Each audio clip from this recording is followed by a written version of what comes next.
Ito po ang magiging topic natin for today. BBM at Lisa, tumatakas na. Di umano. Ayan. Pag-usapan natin yan. Unti-unti na po. Makikita nyo, marami na sigurong lilipad doon na kontraktor o maraming lilipad doon na mga congressman o mga district engineer, kung sino-sino po. O, pati si BBM at Lisa, tumatakas na. Nako, delikado. Pangalawa, Saldico sindikato. Pangatlo, Saldico may malubhang sakit. O yan ang sinasabi ko. Naboying. Naboying. Naboying. Sige, pag-uusapan na po natin yan. Hindi na po natin pagtatagalin pero bago tayo dumiretso sa ating balita, huwag pong kalimutan, i-like po itong video na ito, itong vlog na ito. At sa mga hindi pa po subscriber ng channel na ito, sana po mag-subscribe kayo. Coach Oli News PH o Coach Oli, itong channel na to, subscribe po. Okay? Hindi na po natin pagtatagalin. Dediretso na tayo agad-agad sa ating topic dahil kay Coach Oli, bida ang balita.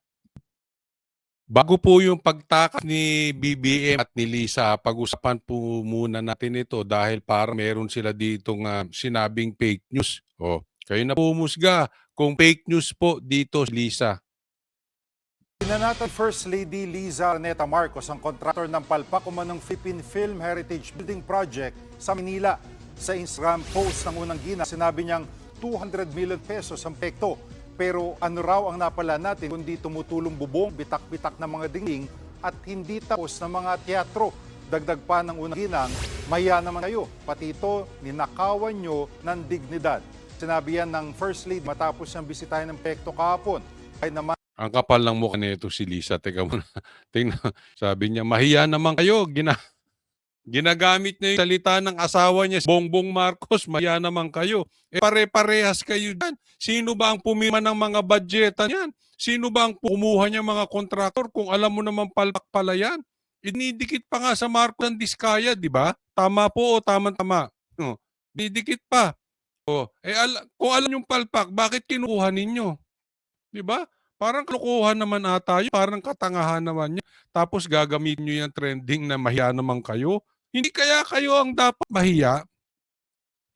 Ito mo umiepal to si Lisa. Magpo-post-post para tong keyboard warrior.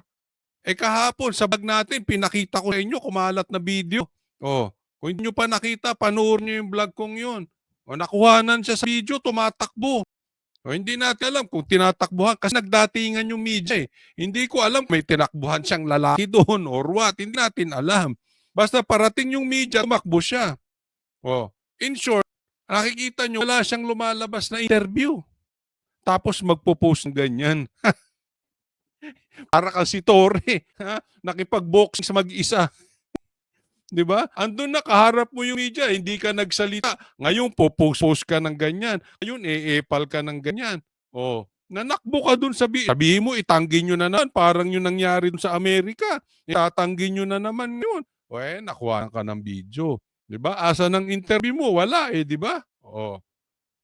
Ayan. Pero dito, di umano, parang ang pinapatamaan dito ang diskaya. Tingnan po natin. sinabi yan ng First Lady matapos siyang bisitahin ng proyekto kahapon.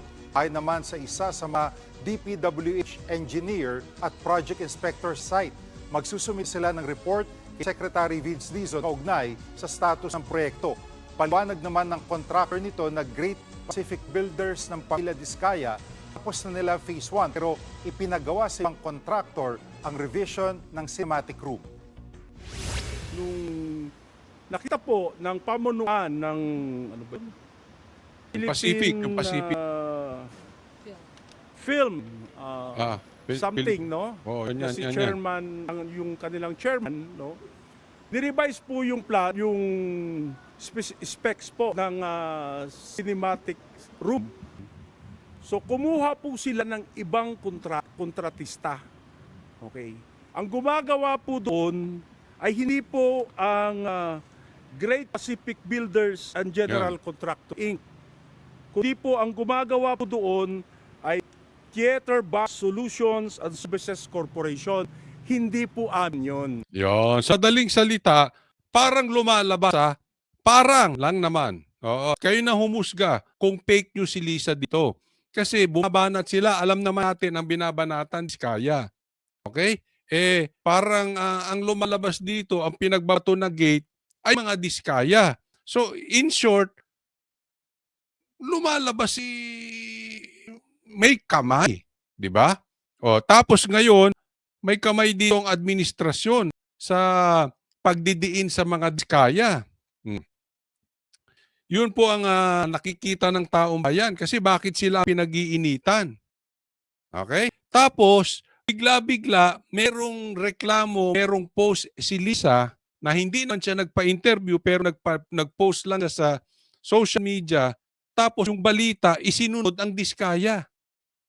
So ano ibig sabihin nun? Kino-connect na yung palpak na proyekto na yon na binisita ni Lisa at binisita ni Claire Castro, itong pinagtataguan ni Bongbong Marcos si Claire Castro, bisita nila yan kahapon. Ngayon, ang in-interview, Diskaya.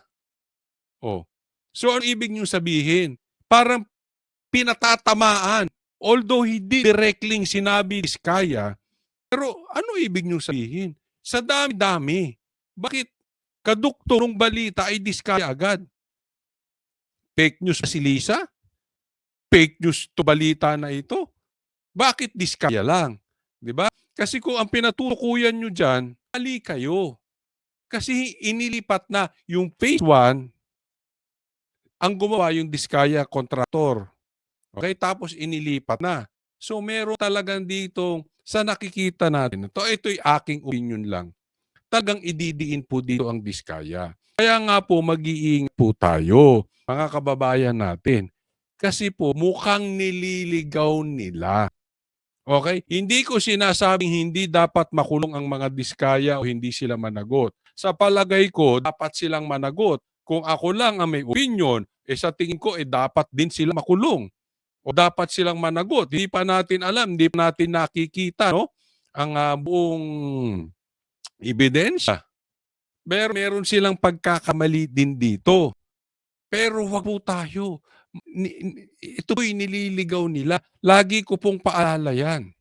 Okay? Hanggat hindi po mananagot dito ang executive department ni Bongbong Marcos at hindi po mananagot ang napakadaming mga kontraktor o mga congressman, useless yan.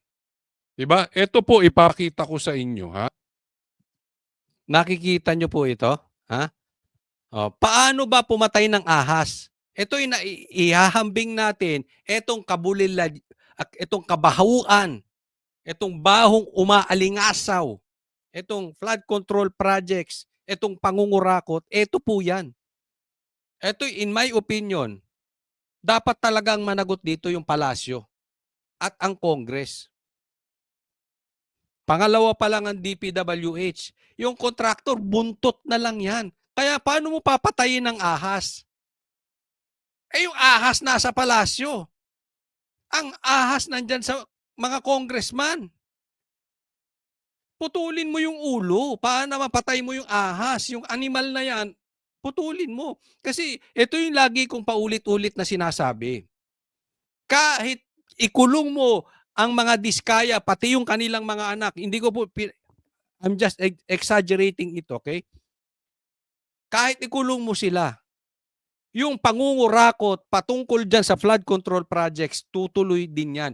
Lilipat, magpapalit lang ang palasyo, magpapalit lang ng executive department, magpapalit lang din ng mga congressman ng contractors. Magpapalit. Yung pangungurakot, tuloy-tuloy yan. Until such time, makulong natin yung executive department kung sino man ang loko-loko dyan at yung mga congressman kung sino man ang loko-loko dyan. Kaya wag po tayo magpapaligaw, ha? Easy lang. Easy lang, ha? Alam ko ililigaw tayong taong bayan eh. Okay? Kasi ulitin ko, hindi natin nililigtas sa mga kontraktor, no? Pero medyo nadududa ako kasi ang bumabanat dito mga komunista. Ang bumabanat dito ay mga dilawan. Medyo duda ako talaga. Pag mga ganyang galawan, merong pinaplanong masama itong mga to. Hindi ako naniniwala sa mga galawan nila. Next topic po tayo. Ito, tatakas na si Lisa at si Bongbong Marcos. Ito na ba? PBBM, First Lady Lisa, biyaheng Cambodia sa September 7 to 9. Mukhang hindi na babalik to. Baka sasamahan nito si Saldico. Si Torre nga, wala na rin tayong balita. Hindi natin alam kung magkasama si Saldico at saka si Torre, di ba? Dati, epal-epal yun sa video. Ngayon, wala na eh. Epal-epal sa media. Ngayon naman, susunod, si Lisa at saka si Bongbong Marcos.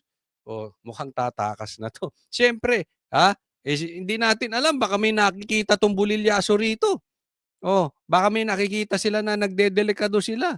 Ako sakaling talagang hindi nila mapigilan, alam nyo, nagkakagulo na ha. Nagkabatuhan na dyan sa Congress. Even dyan sa bahay ni Diskaya, sinugod na naman. So medyo magulo to. Hindi ko alam kung anong plano nila Marcos dito. Hindi ko alam kung may plano silang, kunwari, nasa ibang bansa sila. So nagkakagulo sa Pilipinas. So dapat mag-declare ng martial law. Yan. Hindi natin alam kung meron silang meron silang na-intel na delikado sila dahil mananagot din sila dito sa flood control projects, no? Kaya tatakas sila. In any case, safety sila sa Cambodia. Pero kung titingnan po natin, Coach Oli, baka naman talaga official visit, meron silang gagawin doon sa Cambodia. Hindi naman tumatakas. Kahit na po, ang laki-laki po ng problema natin sa Pilipinas. 'Di ba? Bakit uunahin mo yung pagbiyahe mo diyan? Ano 'yan? Tatakas kayo, may itatakas kayong pera, may itatakas kayong kontrata, we don't know. Hindi ko po kayo pinagbibintangan, pero anong tinatakasan nyo? Apakalaki ng problema natin ngayon, no? Pinagbabato na nga ang Congress, maglilipad pa kayo sa Cambodia? Ano namang klaseng presidente meron talaga tayo? Sumama pa si Lisa. Ito si Lisa, sama to ng sama kung saan pupunta si Bongbong Marcos, ha? Siyempre, asawa yan. Oo, okay yan. Wala tayong problema dyan. Dapat yung asawa talagang sama ng sama. Ba't di ka sumama sa US? Di ba? Pagkatapos nung may namatay, sumama ka doon, kasama ka sa US, di ba? Lisa, nung bumalik si Bongbong Marcos doon, at nakipag-meeting pa kay Trump, doon ka pa hindi sumama. Sa lahat ng biyahe ni Bongbong kasama ka, ang yung pinaka-importante hindi mo sinamahan. Doon pa lang, kaduda-duda ka na, Lisa eh. Pag tiningnan po natin, di ba? Anong tinatakasan nyo sa Pilipinas? Anong ilalabas nyo sa Pilipinas? Sarili nyo, pera ninyo, pag-aari nyo? Hindi ko alam. Okay? Again, hindi tayo nagbibintang. Pero napaka-unusual ng mga desisyon yung mag-asawan talaga. Alam mo, malapit sa puso ko tong Cambodia kasi medyo nadistino po tayo dyan. Nung ako po dati pang nagtatrabaho, isa akong band manager. No? At 2015 po yan. Very memorable po sa akin ng Cambodia. Isa po to sa napuntahan ko na lamang ang Pilipinas. Pero ngayon, nalamangan na tayo. Nangampanya pa kami dyan sa Cambodia kay Duterte. That was 2015 nga. Kaya very memorable sa akin yan eh. And doon lang sa mga hindi nakakaalam, dati po ay ako'y chain smoker. And dati po alcoholic ako. Okay? Yan lang po ang bisyo ko, okay? Never po akong nag-drugs. Okay? Hindi sa pagiging defensive. Kaya lang, ako naman ay aminado sa aking mga pagkakamali. Alcoholic at lalakas ako magsigarilyo, no? Doon ko po nahinto diyan sa Cambodia. Kaya memorable 2015. That was my last stick of cigarette. But then again, excuse me po, Bongbong Marcos. I am ready. Anytime, any day, virgin po itong katawan ko pagdating sa droga. Not before, not today, not tomorrow. Wala po tayong droga. Pwede tayong magpa-drug test. Bongbong Marcos, araw-araw, gusto mo, sabay tayo. Kaya lang alam ko, hindi ka papalag. Alam ko yan. Sigurado ako dyan. Hindi ka papalag. Okay? Naunahan na tayo ng Cambodia. Yan po ang balita ko. Grabe. Nakakahiya na tayo talaga, Pilipinas, no? Nagkaloko-loko po ang bansa nating Pilipinas dahil dito kay Marcos. at dahil dito kay tambaluslos. Okay? Hindi ko alam kung paano na natin malulusutan 'tong problema na ito. Tapos ang solusyon pa ng presidente natin, pa-victim. Nakikita niyo ba? Mahiya naman kayo. Si Lisa gano'n din, mahiya naman kayo. Parang biktima pa kayo mga animal. Parang kayong mga anak ng Congress. Anak kayo ng Congress, oh. Yung ba hugas kamay, yung parang naapi sila kasama ang taong bayan. Victim kayo, pinirmahan mo. Ikaw ang presidente, ginawan mo ng paraan niya. Pinagmalaki mo pa eh. Sinabi mo nga na overwhelm pa. Diba? Wala talaga matinong desisyon 'tong mag-asawa na 'to. Tapos iiwan niyo Pilipinas. Anyway, okay na rin. Kung sa tingin niyo hindi na kayo babalik, mas maganda. Hindi, eto aasenso Pilipinas 'pag hindi na bumalik 'tong mag-asawa na 'to. Ang laki po. Maniwala kayo. Alam mo ang interest rate ngayon, ang taas-taas na, nasa 7%. Tayo lang ata sa buong mundo ang may 7% na interest rate sa bangko. Ang laki po nun. 'Di ba? Oh. Pabagsak talaga ekonomiya natin, tas baon-baon tayo sa utang. Mawala lang 'to, palagay ko bababa ang interest rate ng bangko, maaayos ulit, mababayaran ng mga utang natin, itong mga flood control maaayos. Pero hangga't nandito 'tong dalawa, wala akong tiwala. Maniwala po kayo, wala pong maaayos sa bansang Pilipinas. Ito naman pag-usapan natin. Itong si Saldico, sindikato. Parang sindikato tingnan niyo Oh. Pumalag ang isang kongresista sa pagkakasama sa kanya sa immigration lookout sa gitna ng investigasyon sa maanumalya-manong flood control projects. Nangunguna sa balita si News 5 just May immigration lookout. Okay? May listahan po ng titingnan kung sino yung mga lalabas ng bansa. Hindi naman hold departure eh. Ano lang, lookout lang. correspondent Camille Samonte. Camille, sino itong kongresistang ito at anong paliwanag ng DOJ? Jiggy, wala raw sisinuhin ang DOJ sa mga personalidad na hiniling na mailagay sa Immigration Lookout Bulletin Order habang gumugulong ang investigasyon sa mga flood control projects. Ayon kay DOJ Secretary Boying Remulla, nakarating sa kanyang opisina na nagrereklamo umano si Magbubukid Party List Representative Ferdinand Beltran kung bakit siya naipasama sa pinababantayan sa immigration. Paliwanag ni Remulla, bahagi ito ng kanilang tungkulin at sinunod lang nila ang listahan na ibinigay ni Senator Rodante Marcoleta. Kasama si Congressman Beltran sa 43 individual na hiniling ni Marcoleta na mailagay sa Immigration Lookout Bulletin Order. Base sa DPWH website, si Beltran ang General Manager ng Ferdstar Builders Contractors. Nakasaad din sa sumbog sa Pangulo website na ang Ferdstar ang kontraktor ng ilang flood control projects sa Tarlac, Pampanga at Bulacan. Kita mo, nasa listahan ka. Itong congressman na to, nagre-reklamo pa. Nasa listahan po kasi. Gumawa po si Marcoleta ng listahan na dapat mag-issue ng immigration lookout. Okay? Nasa listahan siya nung prinisinta ni Bongbong Marcos. Nagre-reklamo pa. Di umano, meron kang sabit dito sa pagiging kontraktor. Pakinggan natin ang pahayag ni Secretary Remulla. We have to call a spade a spade. Yan. Matindi. We have to call a spade a spade. Paano? Paano lang? Paano? Kung ang may problema, anak mo. Huhulihin mo ba?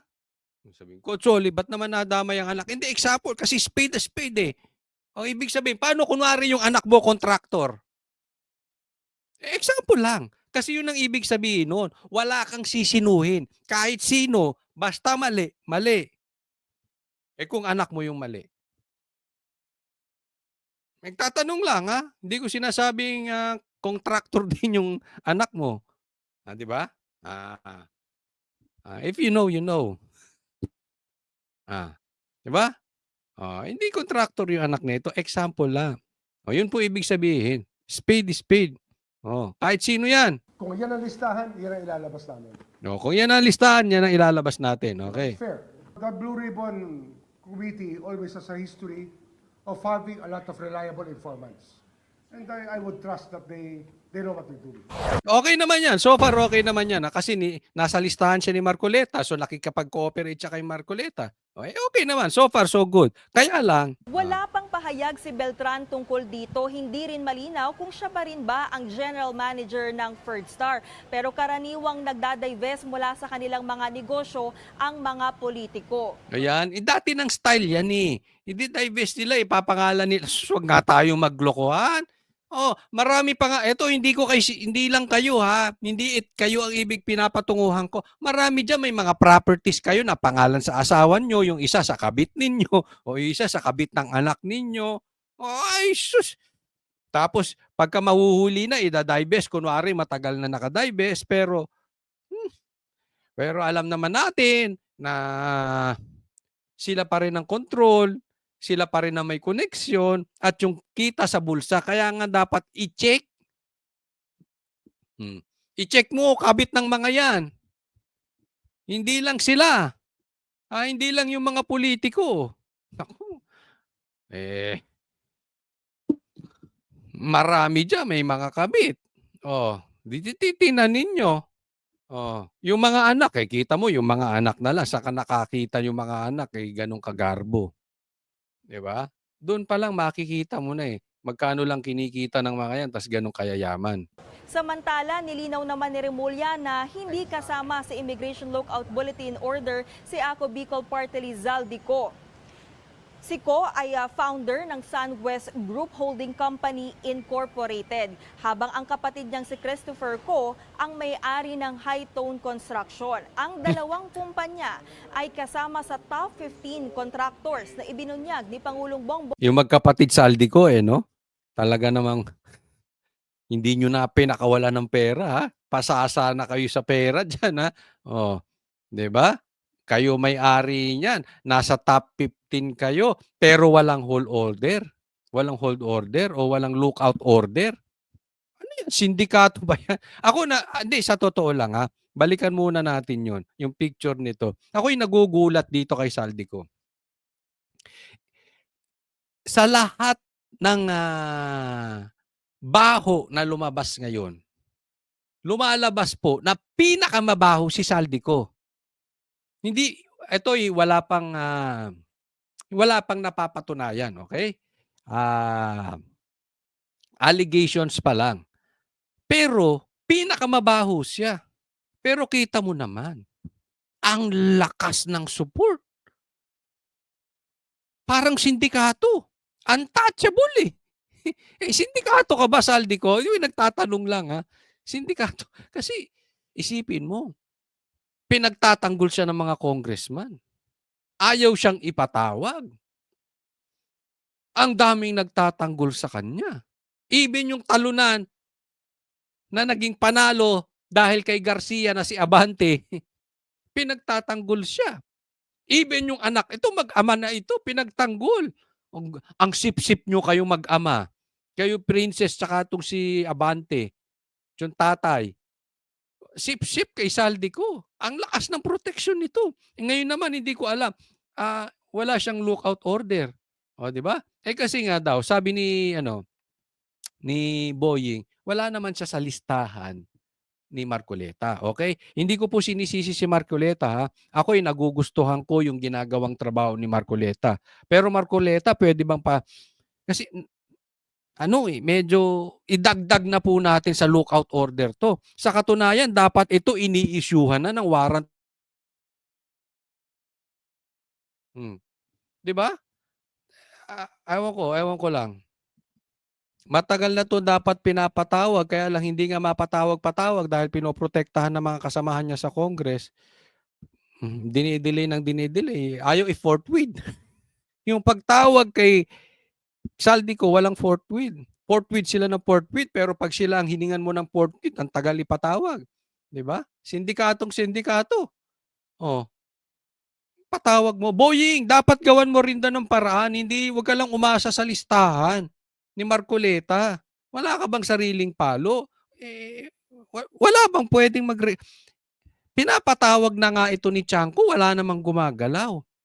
Dapat kasama ito. Kasama talaga to si Saldico. Isipin mo, ang laki ng problema natin sa flood control projects. At isang lumulutang na pangalan ay si Saldico. And yet, nandoon siya. Dapat yan, kung talagang hindi siya guilty, umuwi siya.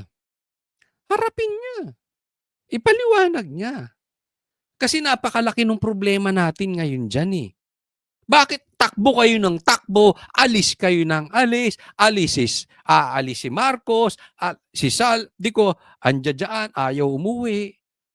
Hindi ko po kayo pinagbibintangan na guilty na kayo. Pero paano tayo matatapos kung nandiyan kayo, ayaw nyo magpaliwanag? Di ba? Tapos ito ng mga politiko natin, parang mga gangster, parang mga sindikato.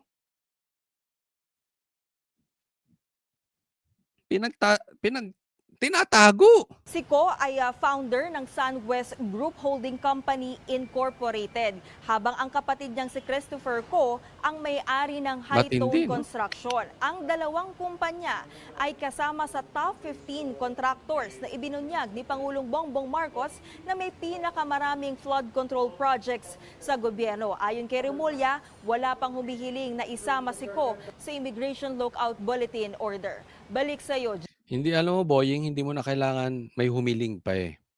Nasa listahan ni Bongbong Marcos. Dapat lahat ng involved, yung 15 na yan, busisiin nyo na. Huwag na kayong mag-antayan. Di ba? Gawan nyo na ng paraan yan. Pambihira. Kaya lumalabas na ang pangit ng investigasyon. Tingnan nyo po ang nangyari dito. Tila ito si ay may malubhang sakit. Si Saldico may malubhang sakit. Tingnan nyo po ito. Okay, tingnan po natin ito. Sabi, Saldico has heart ailment. Unclear when he'll come back to the Philippines. Garbino, talaga. Sindikato ka, Saldico, ha. Hindi ko sinasabing sindikato ka talaga, ha. In reality. Pero yung galawang sindikato, ang dami mong tagapagtanggol. Kahapon lang, blinag kita, ang sabi sa atin, mababa ang blood pressure mo, 90/60. Tapos hinatid mo lang yung anak mo sa Boston. Hindi namin alam kung yung anak mo pilay o sanggol. Ba't kailangan mo pang ihatid? Tapos mababa ang blood pressure mo, kaya nagpa-check up ka. Ngayon naman, may heart ailment ka na. Huhulaan ko, pagbalik mo dito, naka-wheelchair ka.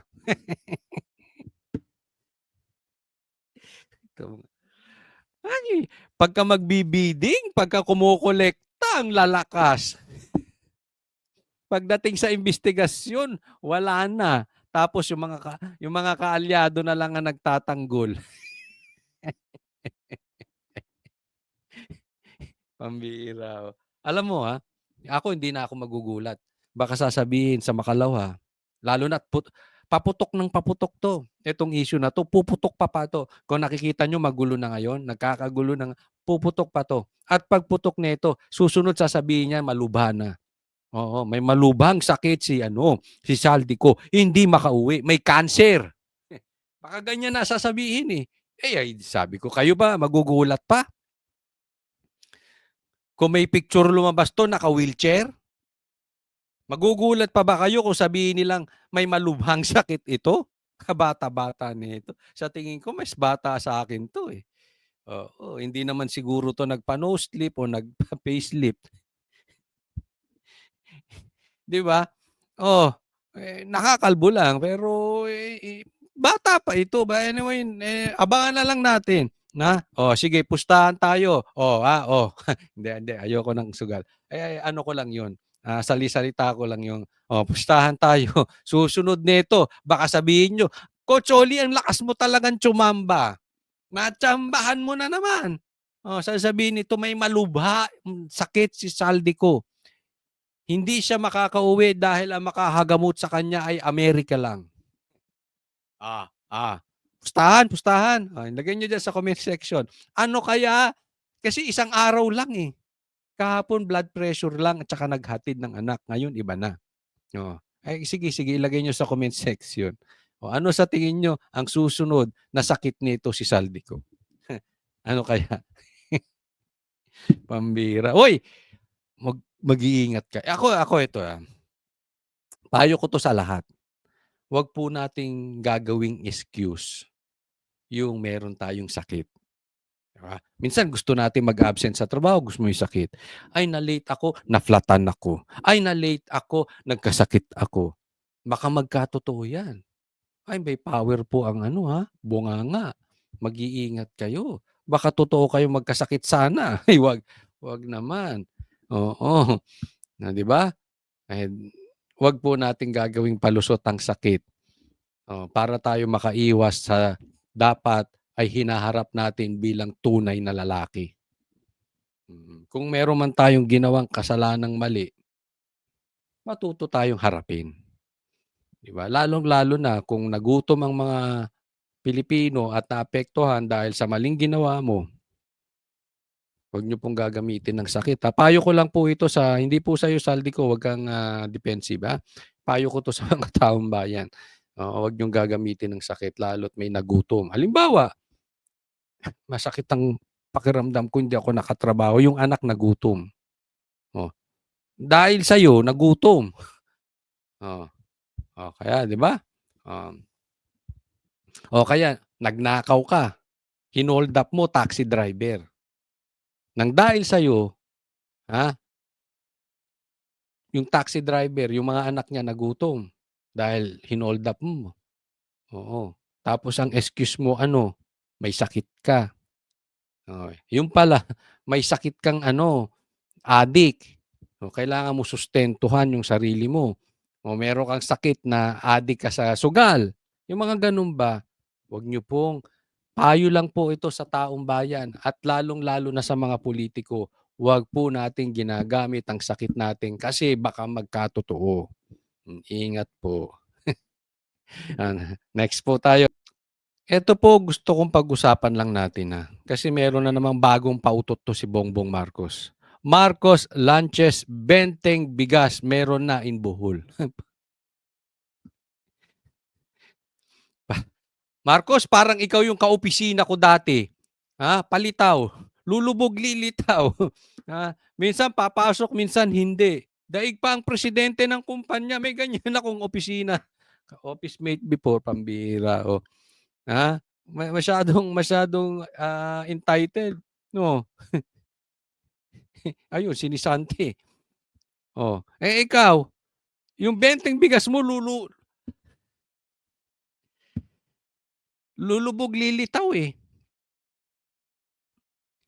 Alam mo, ito si Marcos, hindi niya planong solusyonan ang problema ng Pilipinas. Alam nyo, ang sinusolusyonan nito si Bongbong Marcos ay yung kanyang imahe. Yung kanyang sarili at sarili at sarili. Etong si Bongbong Marcos, wala ito kung hindi me, me, me. Tingnan nyo, dito na lang, sa bigas. Nasusolusyonan ba ang problema ng bigas? Tanungin ko kayo. Nasusolusyonan ang problema sa kagutuman? O nasusolusyonan ang problema niya sa imahe? Dahil ipinangako niya yung 20 pesos na bigas. Hindi po organic eh. Artificial. Kasi kung susolusyonan mo yung gutom sa Pilipinas, dapat yung 20 pesos na bigas sa buong Pilipinas. Ano ka ba? Presidente ka ba ng Bohol? Presidente ka ba ng Kadiwa? Isipin mo sa Pilipinas ako, gutom ako. Nasa Maynila ako, gutom ako. Kulang ang sahod ko. Pupunta ako ng Bohol para kumuha ng 20 pesos na bigas. Sino niloloko yung mga animal tong mga Sino bang nakaisip niyan, Marcos? Ba't ka naman nakinig diyan? Wala kayong nasusolusyunan diyan kung hindi imahe niyo, eh. Optics, yaan po ang alam nyo lang, Marcos. Optics, optics, optics. Pagkatapos nyo maglabas ng optics na ganyan, aarangkada yung kanilang troll farm. Kita nyo? Tinupad ni Bongbong Marcos yung 20 pesos. Aarangkada si Claire Castro. Kita nyo? Meron talaga tayong 20 pesos na bigas. You are all fake. Lahat yan artificial. Hindi po organic. Kung yan ay solusyon sa kagutuman, buong Pilipinas, kahit sa kanto meron. Eh daig mo pa yung, sa kanto namin may gin eh. Oh, may emperador. May beer. Yung 20 pesos mo wala eh. So anong gagawin ng mga taong tambay? O sa kanto nila, bibili na lang sila ng beer kaysa 20 pesos na bigas. Wala naman sila makukuha. 'Di ba? Oh, niloloko nyo taong bayan. Alam mo, sa akin lang, wag na kayo maglabas kung ganyan. Kasi pag tiningnan mo yan, pag pinost yan sa Facebook, tapos meron silang gustong ipagtanggol si Marcos, etong mga troll farm na walang nakalakang profile, walang post sa Facebook, ipagmamalaki yung mga ganitong optics ni Marcos. Pero pag tiningnan mo, malayo sa katotohanan. Tapos, susundan ni Claire Castro. Pag tiningnan nyo rin, wala din. Yeah. Marcos, please lang, kung hindi mo kayang tuparin yung 20 pesos na bigas, huwag mo nang lokohin Pilipino. Huwag mo nang paglaruan yung mahihirap. Kasi that is an insult sa mga mahihirap. Hindi na nga kaya, kumbagat sa tao, tumba na, tinatadyakan mo pa. Huwag mo naman tadyakan yung tumba na. Hindi na nga kaya eh. Kung hindi mo kayang tuparin yung pangako mo, huwag mo na insultuhin yung utak ng mga Pilipino. Eh kung sunog ang utak mo, bakit? Tinuturing mong sunog din ang utak ng mga Pilipino, pambihira ka, oh. Doon po sa mga nanood po ng vlog na ito, sana po wag pong kalimutan na i-like nyo po itong video na ito. And ulit, paalala lang po, wag pong kalimutan mag-subscribe. Maraming salamat po sa patuloy na pagsubaybay nyo dito sa channel ni Coach Oli. Maraming salamat. Kita-kita po tayong muli. God bless everyone.